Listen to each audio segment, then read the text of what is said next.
వచ్చే మహానాడు కల్లా జగన్ జైలుకి వెళ్లడం వైసీపీ ఖాళీ అవడం ఖాయమని టీడీపీ నేతలు అన్నారు. కడప ఎవరి అడ్డా కాదంటూ మహానాడు వేదికగా తేల్చి చెప్పారు. తెలుగుదేశం కార్యకర్తలను టచ్ చేస్తే అదే ఆఖరి రోజు అవుతుందని హెచ్చరించారు. తెలుగుదేశం పార్టీ తరపున నన్ను నిలబడితే ఏం మాట్లాడినారు? గంగిరెద్దన్నారు, బుడబొక్కలన్నారు, నీ ఇంటికి వస్తామన్నారు. ఒక్కసారి ట్రై చేసి చూడండి. బొడ్డా వెంగళరెడ్డి ఇంటి ఆడబిడ్డని ఇంటికి రిటర్న్ వీల్ చైర్ లో పోతారు. ఎవరే గాని తెలుగుదేశం కార్యకర్తని టచ్ చేసి చూడండి, అదే వారి చివరి తప్పైపోతుంది. కడప అనేది ఎవరి అడ్డాగడ్డా కాదు, ఇది కడపలో నివసిస్తున్న ప్రజల అడ్డా, కడప ప్రజల గడ్డ. సిబిఐ అభియోగాలు మోపిన తర్వాత ఒక పరిటాల మర్డర్ కేసు కావచ్చు, ఒక మద్దెల చెరువు సూర్య కావచ్చు, ఒక గాలి జనార్దన్ రెడ్డి కేసు కావచ్చు, అందరికీ కూడా శిక్షలు పడి తర్వాత వాళ్ళు డిస్క్వాలిఫై అయ్యే ప్రమాదం కూడా ఉంది. కాబట్టి వచ్చే మహానాడు కల్లా వివేకానంద రెడ్డి కేసులో అవినాష్ రెడ్డి కావచ్చు, లిక్కర్ మిగతా కేసులో జగన్మోహన్ రెడ్డి కావచ్చు, వచ్చే మహానాడు కల్లా తప్పకుండా వాళ్ళు జైల్లో ఉండి వైసీపీ పార్టీ ఖాళీ అవుతాదని కూడా మీ అందరికీ కూడా సవినయంగా తెలియజేస్తూ 2024కు ముందు ఏమన్నా ఇది జగన్ అడ్డా, జగన్ ఇలాకానేమో, ఇంకా ఎక్కడ జగన్ అడ్డా ఉంది, ఇంకా ఎక్కడ తర్వాత జగన్ ఇలాకా ఇది చంద్రబాబు గారి అడ్డా బిడ్డ.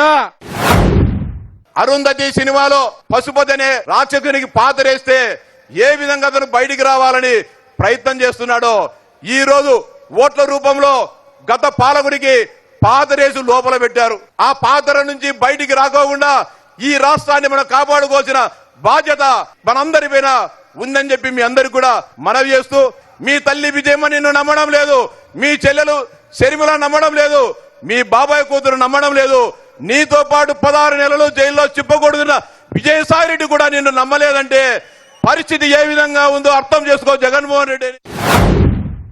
వైసీపీ వైఎస్ఆర్సీపీ పార్టీలు లేని ముందు కూడా వాళ్ళ తండ్రి గారి దగ్గర, వారి దగ్గర, ఇదే వేదిక పైన ఉన్న వరదరాజు రెడ్డి గారు అయితేనేం, దేవిగూడి నారాయణ రెడ్డి కుటుంబం అయితేనేం, మేమైతేనేం వాళ్ళ దగ్గర ఉంటే మాకు చివరికి దక్కింది హింసే తప్పక.